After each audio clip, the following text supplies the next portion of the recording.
Graça e paz, queridos, tudo bem com vocês? Hoje, sexta-feira da Paixão, sexta-feira em que os cristãos lembram da morte da cruz do Senhor Jesus. Eu queria compartilhar com vocês alguns pensamentos. Em Gálatas capítulo 3, versículo 13, diz: Cristo nos redimiu da maldição da lei quando se tornou maldição em nosso lugar. Pois está escrito: maldito todo aquele que for pendurado no madeiro.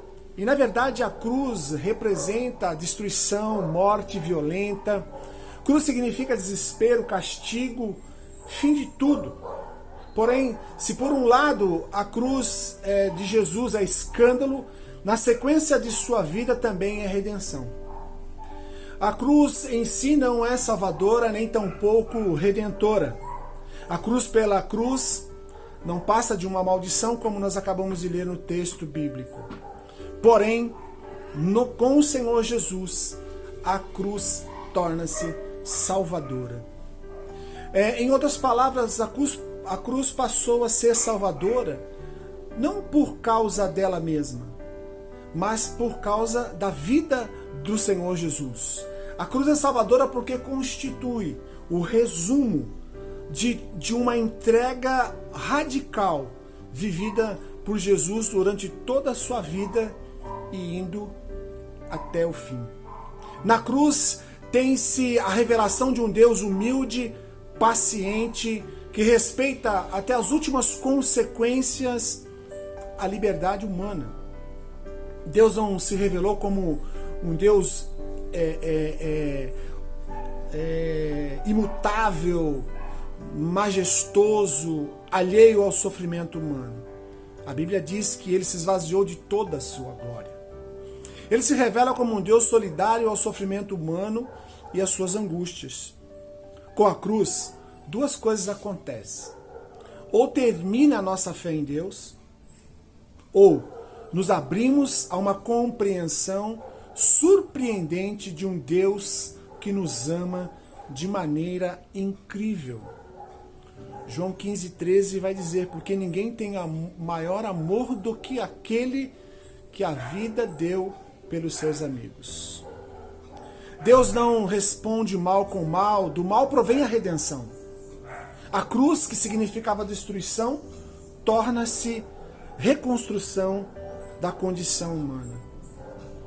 O mistério da cruz não está simplesmente diante de nós para que conheçamos, mas para que tenhamos fé e nos envolver para que nesse envolvimento de fé, um novo valor à vida venhamos agregar a nós.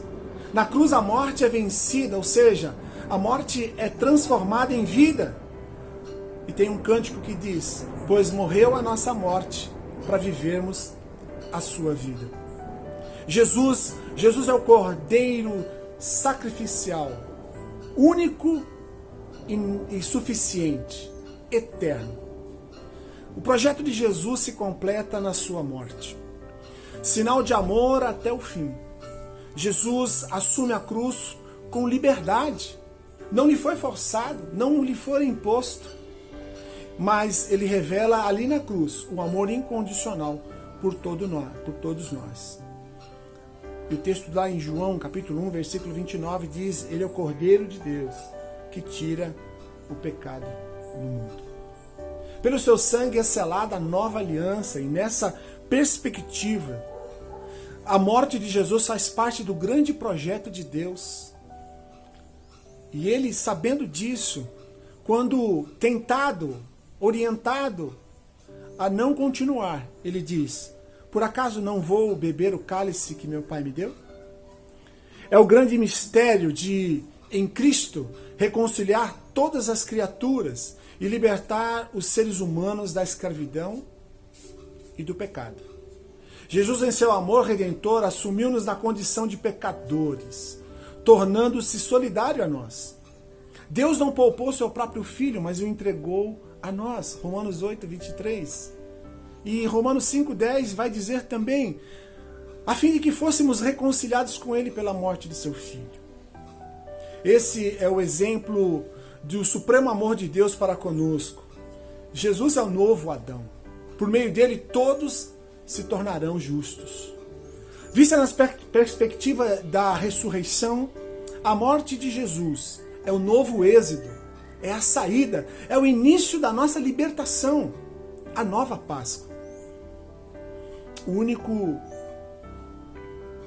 Um dia maravilhoso é hoje, é único esse dia. É o último dia que nós vemos que Jesus vivo ali na cruz do Calvário. É o dia da morte de Jesus. Esse é um dia que nós comemoramos e na verdade ele passa a ser o primeiro dia a partir do qual o mundo foi redimido. Enfim, a morte de Jesus é o selo da nova aliança. É o sacrifício pascal, único da nova aliança. Depois dele, já não são necessários mais sacrifícios expiatórios, pois Jesus é o verdadeiro Cordeiro Pascal. Jesus é a nossa Páscoa. Todos os sacrifícios anteriores chegam à plenitude com a morte de Jesus. Está lá em Hebreus capítulo 7, versículo 26. E ali na última ceia, Jesus disse que seu corpo seria entregue pelos pecados dos homens. Seu sangue seria derramado para perdão dos pecados. E nele surgiria uma nova aliança. Está em Marcos 14, após o versículo 26 em diante. Jesus é a vítima do sacrifício que, com seu sangue, recoloca o ser humano em comunhão com Deus. Portanto, no sangue de Jesus, na cruz, é selada a nova aliança.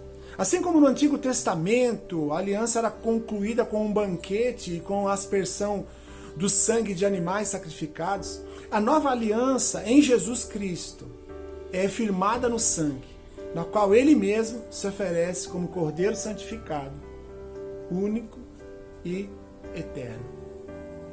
Hoje se faz um alerta também, não com o barulho, mas a partir do silêncio da cruz.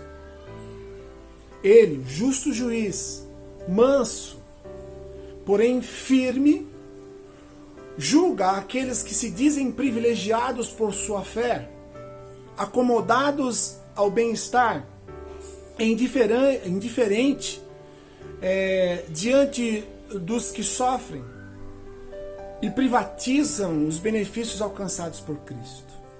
O Senhor, Ele tem olhos para esses também. Assim sendo, a cruz se torna o início da vida nova. A cruz se torna a prova plena, incompreensível muitas vezes, porque o amor do Senhor nos constrange, mas irrefutavelmente, né? O amor de Deus, Pai, pela humanidade é provada. Não apenas o amor de Deus pela igreja, mas o amor de Deus pela humanidade. Portanto, querido, o Senhor Jesus, ele não foi levantado ali no madeiro somente pela igreja. Ele foi levantado no madeiro para que a igreja dele se constituísse. Portanto, precisamos ter olhos para aqueles que ainda não conhecem e não têm validade a morte do Senhor Jesus. E que nós, nessa Páscoa, possamos produzir na vida daqueles que não conhecem o conhecimento e a fé necessária para que creiam no Senhor Jesus como seu único e suficiente Salvador.